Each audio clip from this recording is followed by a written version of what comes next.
All things considered, not too bad. As you guys can see, I think we'll be able to put some points on the board this year. And we got some offensive firepower. Obviously, our defense has to get significantly better, but that'll come. I knew it was going to be a little rough in stretches for certain teams from an offensive and defensive standpoint, just because guys haven't played together. We got 5 new freshmen, 6 actually, if you kind of walk on. So just guys haven't played together, but that's why I mix up the teams. Next time out we might do things a little differently, but overall for the first time out, I thought some guys did some really good things. I thought Darius Perry actually gave the red team a pretty big boost in the second half. He wasn't shooting the ball very well, but he didn't let it affect him. He had 9 assists, 2 turnovers. So overall, pretty pleased, especially with the offense. Defense will get better, but that'll just come with practice. So overall, pretty good night. Is this what you're seeing from Ding in practice, Ding it out? Yeah, I'm sure when I go back and watch it, the first couple of minutes of the game, he wasn't really doing a whole lot. Just kind of let the game come to him, and that's what you would expect from a junior. He's not going to go out there and try to score 20 points in the first 5 minutes of the game. He did a good job of trying to find open guys. 6 turnovers, obviously not what you want to see, but most importantly, most impressive thing about Dang tonight was 13 rebounds. I mean, if between him and VJ or Jordan or Dwayne, whoever our starting 2s and 3s are, I mean, if they can get 15, 16 rebounds a game between the 2 of them, that'll be huge. Seems to be some really notable improvement from Ray from last year to this year. Is that also what you're seeing from him in practice? No question. I mean, every day that's what we've seen. Confidence is a lot of it. Being a junior is a lot of it. Being stronger is a lot of it. I'm sure you guys see the difference in his body. I mean, 22 points, 16 rebounds, and 6 steals is a pretty good night out for a power forward. So, it's just the older guys did what you would expect them to do. I wouldn't expect VJ to turn the ball over like that, but like I said, all things considered, kind of what I expected, and I mean that in a good way. We did a lot of good things, but we got a lot to work on. But with it being less than 2 weeks into practice, it's a pretty good start. David, what was wrong with Ryan? I'm not 100% sure. I know he just caught either a knee or an elbow or something to his rib area, I think. So, might have just got knocked the wind out of him a little bit. I hope it's nothing more serious than that, but we'll hopefully find out more tomorrow. It looks like you come out here in front of all the fans and have somewhat of a return to normalcy for the guys. Yeah, they were excited about this. They had a lot of enthusiasm yesterday in practice today when we did our shoot around. We tried to make today as much of a game day as we could. We did shoot around. We had a pregame meal and that kind of stuff. So, yeah, they were excited. Just freshmen hadn't been out here with the lights on before in front of fans. Returning guys were anxious to get back out there and just kind of show everybody our team. So I think they did a really good job. Their effort was terrific. I think you guys saw that. Now they got tired, which I expected, but they did a really good job. The crowd was terrific. It's overall a very good night. From your perspective, first time coming in here as the top man, you've been in here as a player and an assistant. Did it feel different coming in here tonight, knowing that it was your team?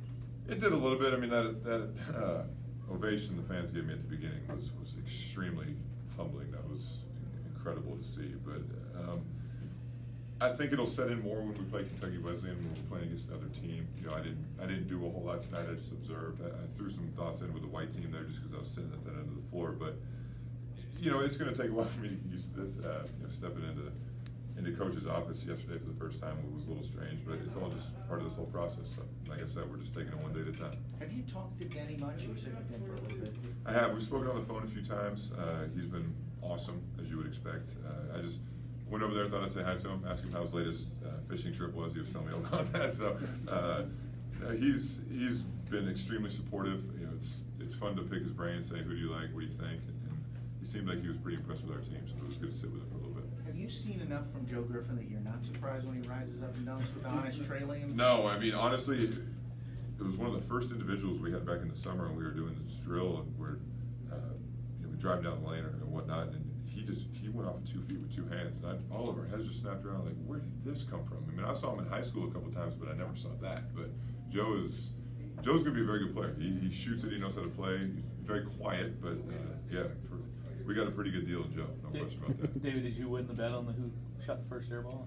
Well, it depends if you count those ones that hit the side and the top of the backboard as air balls. I think we had about 3 of those. But no, the guy who I thought was going to do it, actually I think made his first shot. I'm not going to say names, but you could see the nerves, and that's kind of why I said that at the beginning. But they settled down, and did some good things. Once Jordan got his off the side of the backboard out of the way, he really shot it well. Can you just talk about the quick release and being able to knock it down like that? Yeah, we know Jordan can shoot. Jordan knows Jordan can shoot. Everybody we play against will know Jordan can shoot. What Jordan's got to learn, and we're working on it, is he's got to learn when, a couple times tonight, for instance, he was open, and instead of shooting it, he shot faked and took a dribble and then shot a contested shot. He's got to learn, shoot the ball when you're open, when you're not, put it on the floor. And it's just a habit that a lot of high school scorers have to break, because in high school they're allowed to do whatever they want. And he's getting better.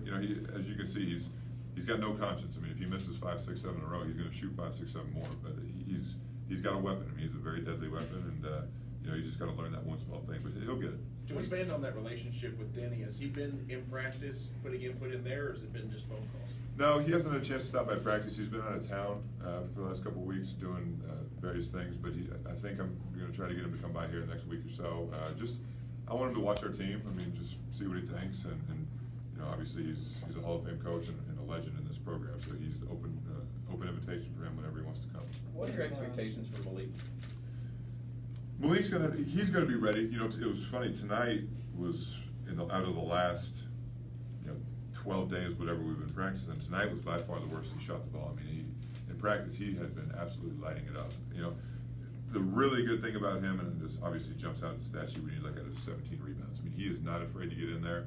He's not the strongest guy, but he pursues the ball. He goes after it with 2 hands. If he gets his hands on it, he doesn't drop it. So, again, him and Darius, the thing I was most impressed with was, even though they weren't having great scoring nights, they impacted the game in other ways. And for freshmen, that's absolutely what you want to see. What have Trent's impressions been the first couple of days? I think these guys were excited to play in here tonight. I don't think I've ever seen someone as excited as he's been the last couple of days. I mean, he is. First thing he said the other day when he came in, he goes, "Man, you just woke the living dead. I hope you know that."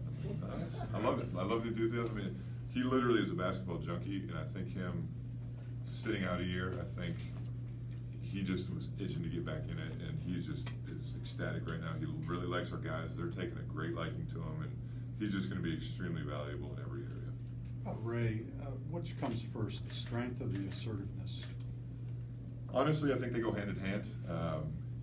He spent so much time in the weight room, as all our guys did this summer, but I don't know what it is. It's hard to explain. When you go from being a sophomore to a junior, or sometimes a junior to a senior, it's just a confidence. The game slows down for you. It comes easier for you. I think he's more motivated than he has been. He's gotten serious about trying to make a career out of this professionally, and I think he's just mentally and physically, he's just in a very good place right now, and I think it shows on the court. Lance Thomas seemed to have a good all-around game today. Just kind of talk about him and what you're looking for from your young big guys. Lance has actually come a long way. We joke, we kind of call him a spaz sometimes, because he just would go 100 miles an hour and just do crazy things, but he's slowed down. He came over to me in the middle of the game and said, "Can I please play the 3?" I said, "Absolutely not." In high school he was a perimeter player, and now we got to turn him into more of a post player. But you can see he's got tools. He can shoot it. He can handle it. He plays hard. He's an unbelievable kid. So he's come a long way. He's got a long ways to go, as all these freshmen do. But they want to learn. That's the best thing about these guys. They're always asking questions, saying, "What can I do? What do I do when this happens?" And you tell them something, and for the most part, they learn it. You don't have to repeat it, which makes our job a lot easier. David, a couple former players have either said or tweeted that you've invited those guys back later on in the month. How important is that in a step for this program, and just talk about being able to do that? Well, I said it on one of the radio shows I was on today. My biggest thing right now is support for these players. I want the city to support them. I want the fans to support them. I want the former players to support them. I want everybody to support them. And I just felt like it was a good chance to get, there was some talk about, well, it's Coach Crumb's players or it's Coach Pitino's players. Well, to me, you put on the Cardinal bird or the Louisville in front of your chest, we're all the same. And I think these guys need to know who's come before them. And just like 20 years from now when they come back, the guys who were playing then need to know who came before them. So it's all about just rallying support for this team. You could see tonight the way the fans accepted these guys, and I can't wait to see it when the arena's full. And it's all about Louisville right now. I know we've had the Louisville first thing here for a couple of years now, but right now, honestly, that's as important as it's ever been. And I'm just trying to do everything I can to get people to buy into that. David, what's the biggest piece of advice you've seen the veterans give these new guys?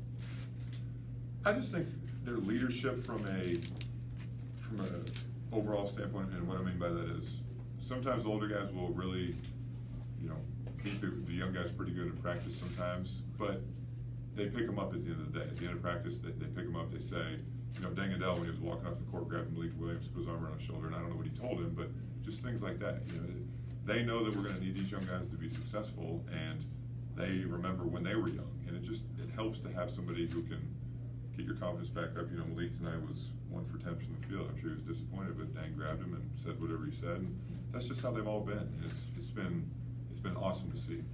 That's the type of player that you were when you played here back in 2008. So did you rub that off on the players? Did you instill that in them? No, it's just it's just kind of the mindset we had the last couple of years. I think a lot of it started with Damian and Trey 2 years ago. They were that way when Donovan and Dang and Ray were all freshmen, and Honest was a sophomore and Q was a sophomore. They saw that. They had it last year to a certain extent. Mango was very good last year with that, and I think it's just maturing, becoming an upperclassman, and stepping into that leadership role. One more for David, anyway. I've seen PJ grow mentally. It seemed like he was a little bit more aggressive when he was kind of attacking the basket and stuff like that. How have you seen him approach the game this year? You know, same way, more motivated. He's been through the ringer, per se, as being a freshman playing college basketball. He had his ups and downs last year. You know, the turnover thing, obviously, we'll address. I mean, that's not a big deal. I'm not worried about it. But he's a kid that just, when he plays with confidence, he plays well. He's playing loose right now. He's being assertive, which is good. But again, I think it's attributed to just being a year older in college basketball. So I think you guys can see it with all of our returning players, and we just got to build on it from here.